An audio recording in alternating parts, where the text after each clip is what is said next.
I have received a number of requests for the floor.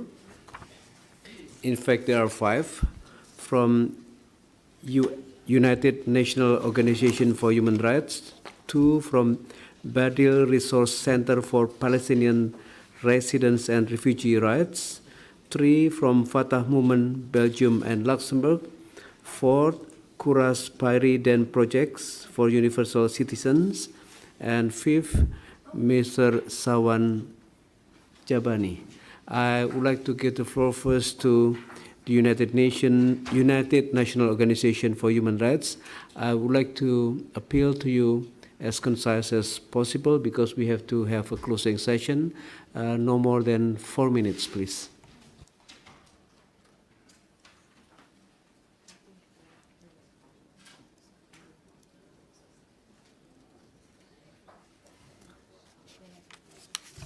All right, I was informed that the representative has left the room. Let's move to the next speaker from Badil Resource Center for Palestine Residents and Refugee Rights.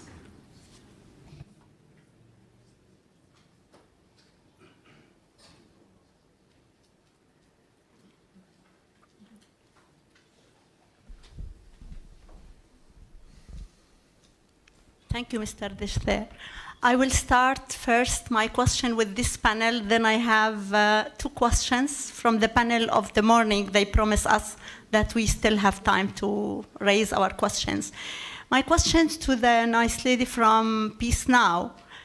In fact, we thank her a lot for, some picture we saw about their activities. But my question as a Palestinian, how I could still believe of peace when there is nothing changed in the ground, when it comes to your country.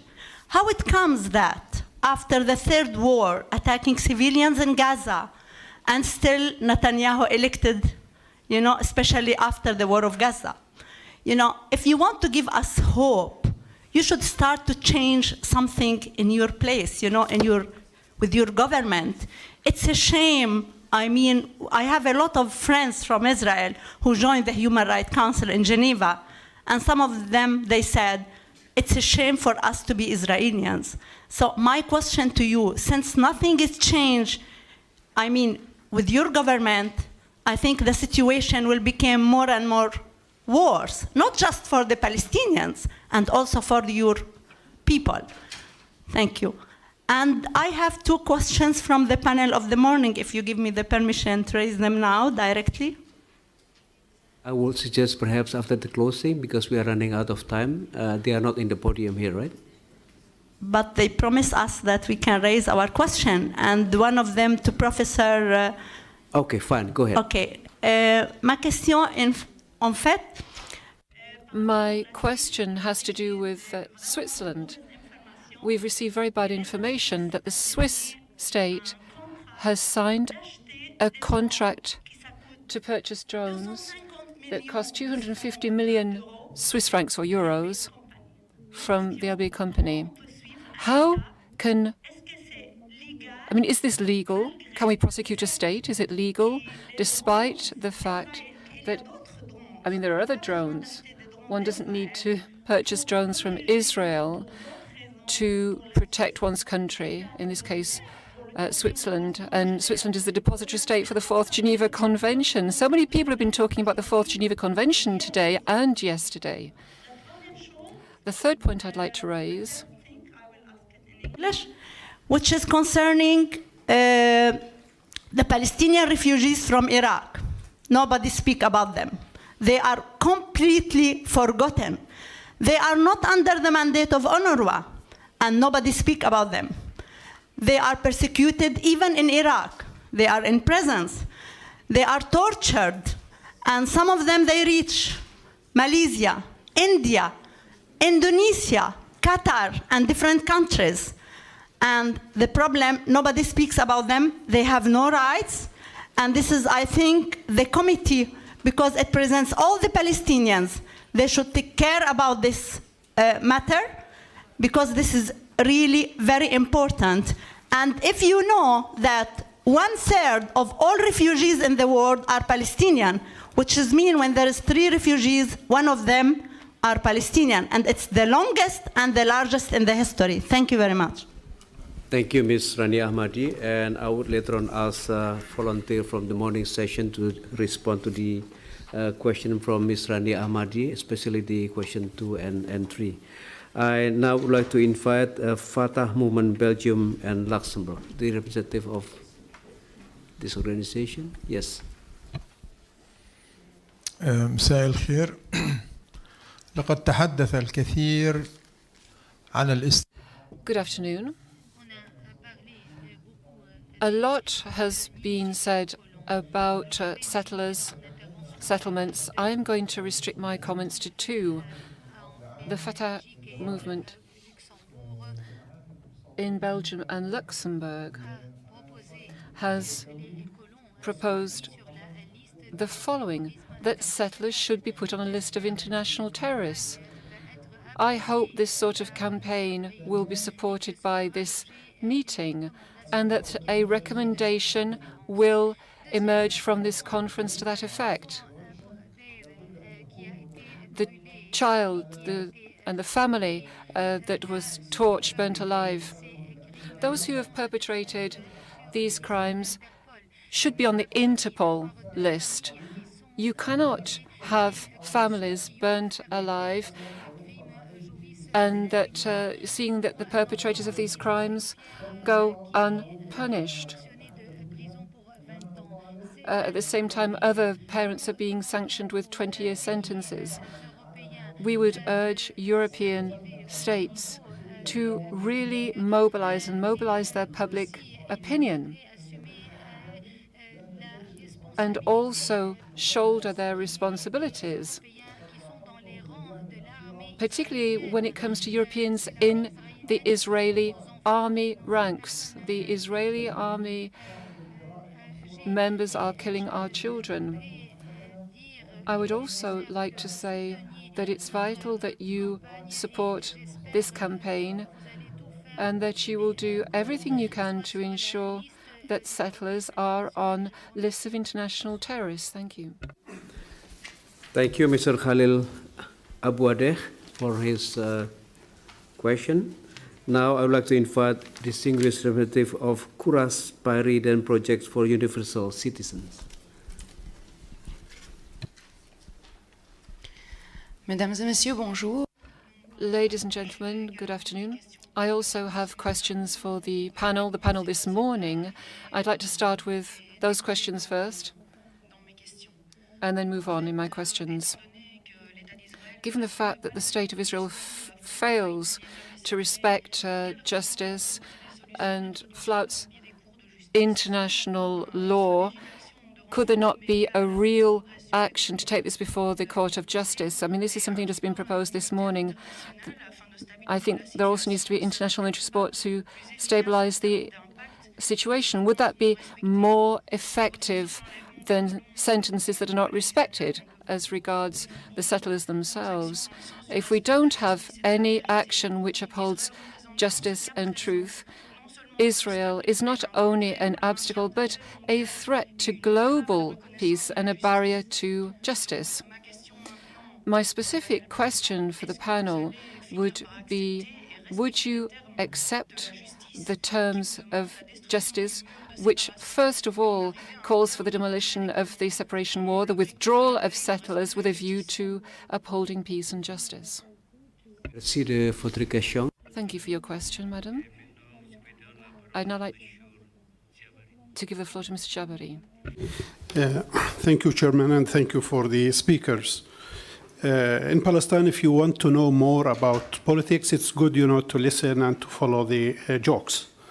And when Bush and after that they declared what's called the roadmap, Palestinians, they said, yes, really, we need a map to see, which road we can follow and get in.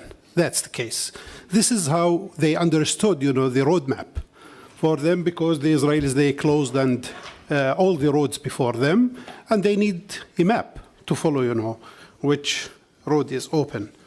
I think here Even Netanyahu is with two-state solution.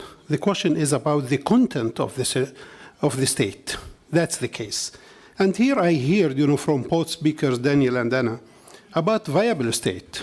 This term, for me, it makes me nervous most of the time because it's not defined. What's viable state means? Even a virus, when you get injection, it's called, a viable, virus. That's the case. If they give us a corridor with 20 meters road, is it that a viable state? I think we have to use a sovereign independence and real estate over the 67 area. That's the case. This is the term. Without that, I think this is a vague term they are playing the game with. If you are not, no, the politicians, they play the game with that. Another thing, it's about Geneva lines. I don't know about Geneva lines. I think even the owners of Geneva, initiative, they themselves, now they left Geneva initiatives, and it's not anymore on the table. They are not speaking about. If you listen to Abd Rabbu these days, you think that he lost his dream these days after the failing and the failure of which called Geneva Accords and Geneva Initiative. I think here it comes back to which called the land swap and to keep the settlements on the ground, which is in violation of international law, in my opinion, and no way to have a peace with the settlers and settlements. No way. And no way to have a peace without justice. This is another way that we have to address it directly. I think I hear the speakers, you define, you spoke, you analyzed, but you didn't give any solution or any, let me say, an idea how to move forward. I have a recipe for that. If we don't make an occupation costly, no way things will change. And it's a time for actions. And to make it costly by sanctions. People in Tel Aviv, they are enjoying what's going on also in the West Bank. How? Water is one. Their economy is two. Everything, that's the case. How to make their pockets, how they have to feel in their pockets. When they feel in their pockets, you in peace now and others, you will become strong because you will have a debate inside your society to say, okay, what's going on? What's happened? Oh, settlers, settlements. Oh, occupied territory. But these days, they don't know what's going on behind the wall.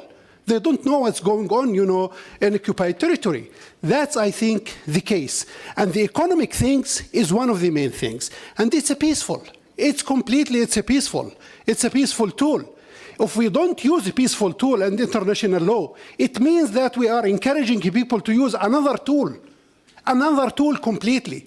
That's the case, and this is the question before everybody, government, states, human rights activists. Do we want to use another tool, or do we want to use a peaceful tool? This is the question, and this is the main challenge. I encourage all of you here also in this hall, to come and to visit. Even if we continue speaking for 1 week about the situation and reality on the ground, we will not give the real situation its rights.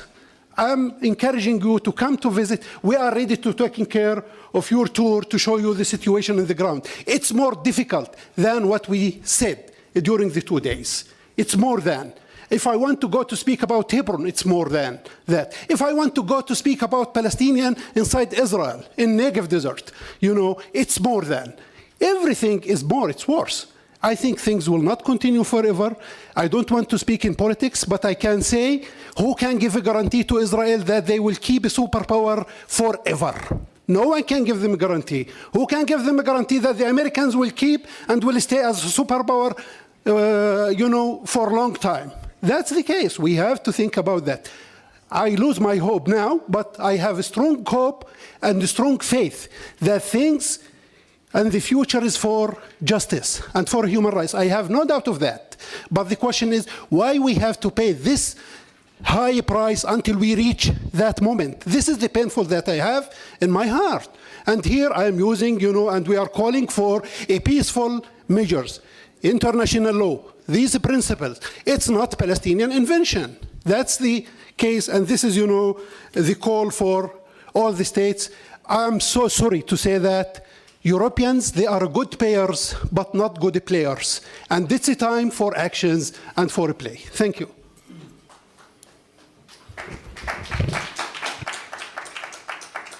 Thank you, Mr. Jabarin. Last on my list, I would like to invite distinguished representative of Malta. Thank you, Mr. Chair. I have a question for Mr. Seidemann. I've attended talks in which you have participated a number of times, and I really enjoy the way you describe the situation in clear and simple terms, and also the punchy messages you give out. And I've been following the discussion, and I've been following the issue for 20 years on and off in my career. But in your presentation today, I was hoping maybe to hear some explicitly defined point of no return for the two-state solution. You might have quoted some figures about the number of settlers that would need to be relocated. But talking from a representative of an EU member state in a body which is only below that of ministers, where the Political Security Committee, we actually put our seal on council conclusions and in effect do influence EU acquis on EU policy on the Middle East. And I think until we get to somebody giving us a definition of this point of no return, it's very likely we're just going to carry on muddling through, containing the situation, carry on financing the Palestinian Authority, issuing the odd statements condemning Israel. But until we have that, I don't think anybody is going to be pushed enough to really take the bull by its horns. I think, you know, the experience of the past summer has shown everybody that the EU only really takes action when something drastic happens, and we've seen like hundreds of migrants drowning, little boys on the beach, and that's finally jolted us into doing something. And I don't think we've actually arrived at when it comes to the Palestinian situation and the occupation. So just to turn on this, I wanted to ask you, how authoritative are your assertions about what you expect to happen in October? Because if it is true, then this could actually be approaching the point of no return, and it should have real significant implications on us policymakers here, especially given that there's going to be a spate of exchange of visits between Israeli, EU and member state officials. So perhaps the next 3 months could be, you know, really telling in indicating which way we're actually going to go forward from here. Thanks. Thank you very much. Distinguished representative of Jordan, yes. Sorry, Mr. Chairman, just to jump on that fast, but just I have a concern as I've been listening to the presentations for the last 2 days, and it was extremely enriching and constructive. I will go just directly to the point of question for Mr. Daniel regarding his presentation. He made a good explanation for the situation on the ground in terms of what's going on right now and the settlements and the obstacle that the settlements create for the two-state solution. I will join my colleague from Malta about if we say now it's hard, according to the figures you presented, 150,000 settlers need to be relocated if we wanted to have a two-state solution. And it seems that it's rather difficult to do that. What's the alternative? Is it a one-state solution?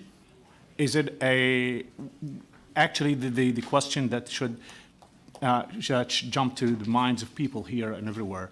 If we do not believe in the two-state solution anymore, what's the alternative? The status quo right now? Thank you. Thank you very much. I would now like to give the floor back to our resource person with the following order.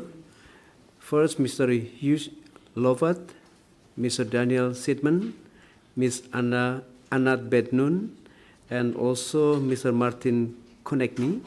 And I would like also to ask a volunteer from the morning session to respond to the questions posed by Ms. Rania Ahmadi and Ms.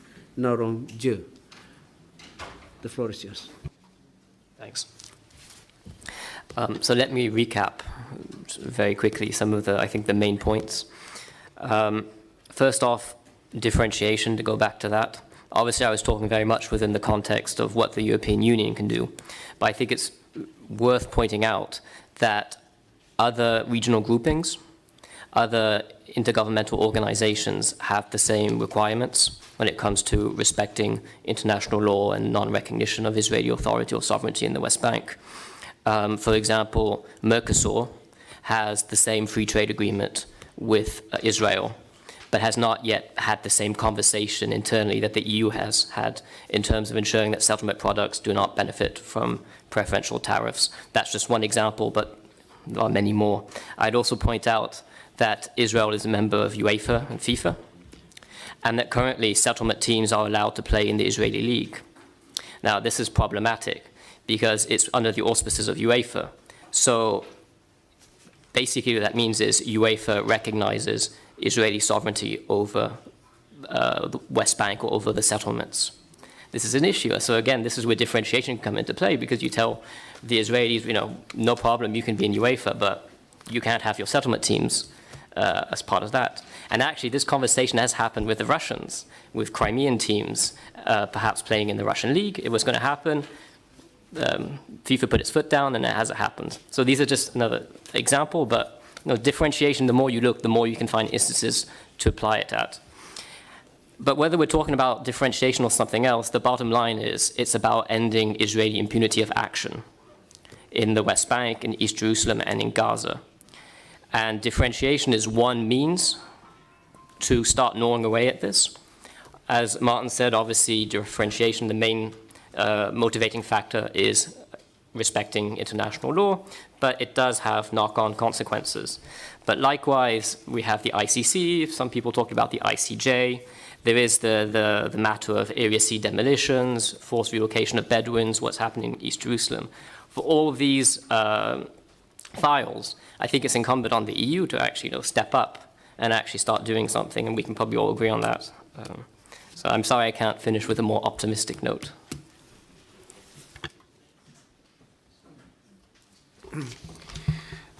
I want to begin by addressing the young woman who asked, how can we possibly have hope, we Palestinians, with you Israelis? And I feel a bit like a lightning rod. I am very sympathetic for the frustration and the despair among Palestinians for whom political processes have failed you. They have not brought you 1 inch closer to the end of occupation. I understand that, and I understand your frustrations with Israel and with Israelis. But we need to empower one another. I have spent the better part of my adult life trying to end occupation as an Israeli patriot. I am very proud of my achievements. I am the first to concede they have been very few. I have failed in many attempts. Tell me what I should be doing that I'm not doing. I'm more than open to it. We share the same goal, and the same goal is ending occupation, and ending occupation in a way that is compatible with the genuine needs of both sides. And I'm not going to dictate to you what that map is. That was not my subject. It is clear to me that your interpretation of what the Palestinian interest is different from mine. I want to end occupation for the simple reason I don't want to determine what is good for Palestinians. I want Palestinians to determine what is good. That is my interest as an Israeli. And I have a prime minister. You talked about a map. Hair will sprout on the palm of my hand before Netanyahu puts any map on the table, because it will then become apparent, no, his interpretation of the two-state solution is not recognizable as a state to anybody. What's the point of no return? I really struggle with this question, and there's no real answer in the sense that you're looking for it. Why? Look, Israel absorbed within a few short years 1 million immigrants from the former Soviet Union. If we did that, we certainly have the capacity of reabsorbing 150,000 settlers from the West Bank. On the other hand, this government has the political will to absorb 0 settlers.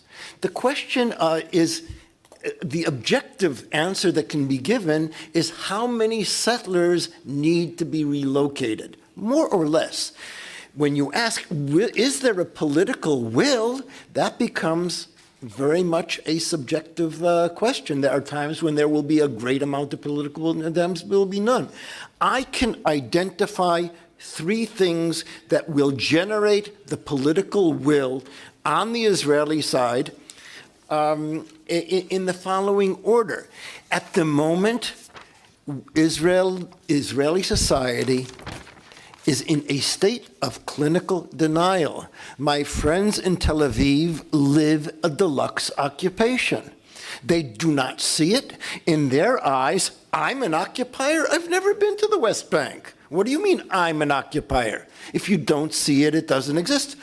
We are sipping cappuccino on the edge of a volcano, and we need doses of reality.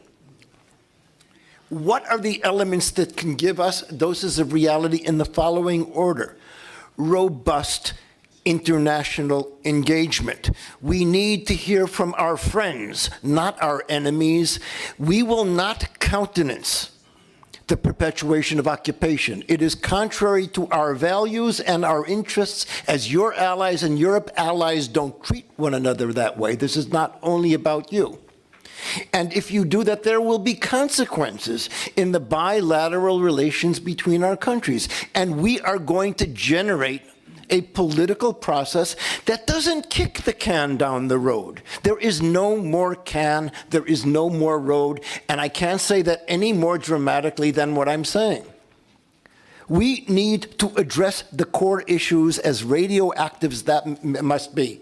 And that means Israelis and Palestinians in the same room at the same time have to address the question of how do we deal with the right of return and the refugee issue. It is difficult, but unless we have deferred things, it's not possible anymore. What we will be looking at in the next several months is the possibility of political engagement that will bring these crises under control and generate a genuine political process that addresses the core issues rather than the hollow one which we've seen until now. And it may well be that decisions will be made in this town instead of Washington, because Washington may pull away. They may say, there's only grief in this for us. And Europe, and we're beginning to see that, is generating its own voice, its own agenda. It's a process that need take place. In the absence of credible political process, Israel is not going to slide slowly into isolation.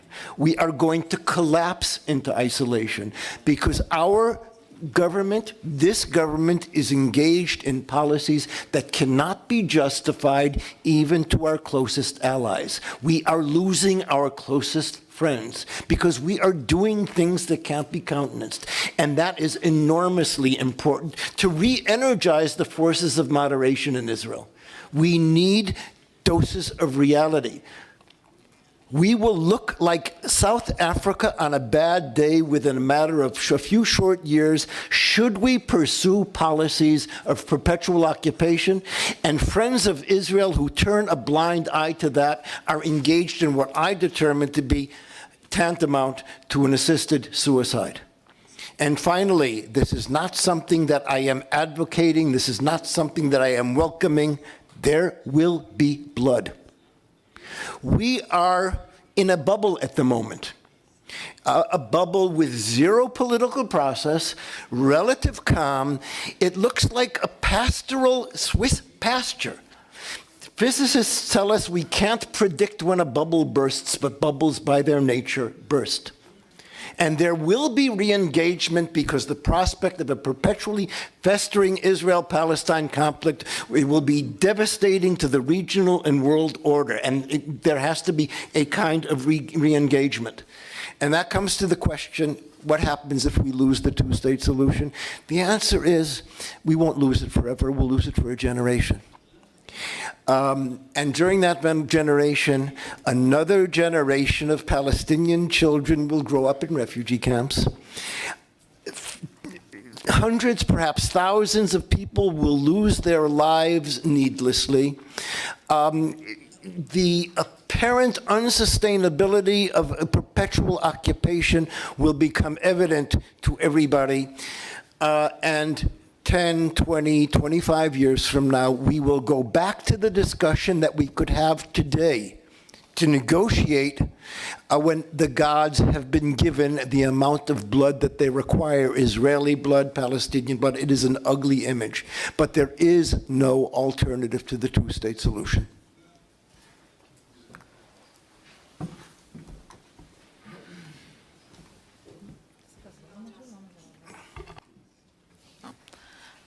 I want to answer to the lady in the back. First of all, I have to say that, you know, maybe unlike your friends who went to the Human Rights Council, I must admit I'm not at all ashamed at being Israeli. I'm Israeli. This is my identity. But, you know, I may be ashamed of many of the policies of my government. And I think this is a clear differentiation that needs to be made.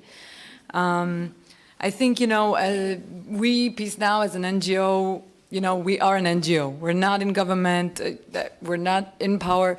We, you know, you cannot, I mean, we cannot expect to have the power to now alone, you know, make that a huge change that we've all been waiting for. But we are doing what we can, and we are working with the public. We are working with decision makers. We're working with members of Knesset. We're working with the opinion formers in the Israeli public. We are doing whatever we can in order to end the occupation, in order to arrive at a two-state solution. We're just working against very, very strong powers, I think, that are in government. I think, you know, it's very hard for me to tell you about, you know, why you should have hope. I will tell you one reason why I still have hope. And this is, you know, a very kind of pragmatic one, not an emotional one. And this is simply that eventually a two-state solution is an Israeli interest. And a viable, contiguous, wait, how did we say it?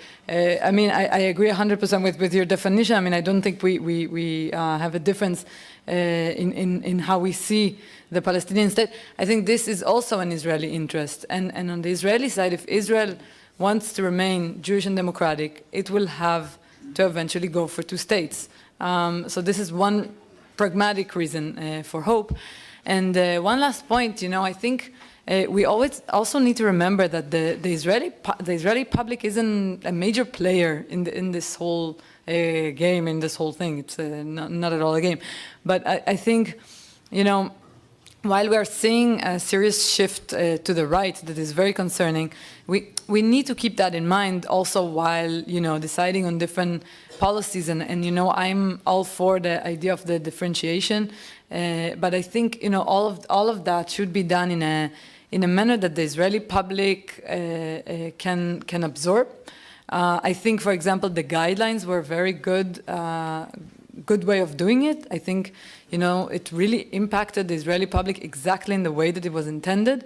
And you could see that finally, for the first time, people are seeing, wow, there's a green line. Like, what? It's there. And what's going on beyond that? Actually, you know, some of our best friends around the world think it's really illegitimate. Maybe I should start rethinking that. So I think this is the right path to go. And just to have the Israeli public in mind.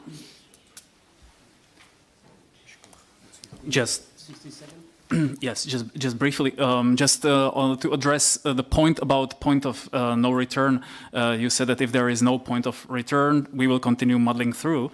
I would rather turn it around. If we continue muddling through, then we will pass the point of no return without even noticing it, because there isn't any objective point of no return that could be easily visible. But I think Europe has been onto something with this differentiation agenda. It's very insufficient, it's extremely slow. But if there is greater political leadership to push this agenda forward more robustly, it can make a difference. I don't know if it can make a critical difference to the situation on the ground, but combined with other developments and other changes, it could be very important. Thank you. This concludes our plenary 3 deliberations, the last one. On behalf of the committee, I would like to express our deep appreciation to the distinguished speakers and discussants who share their knowledge and experience with us. Many thanks also go to those participants who contributed to the discussion and to all of you for your interest and attention.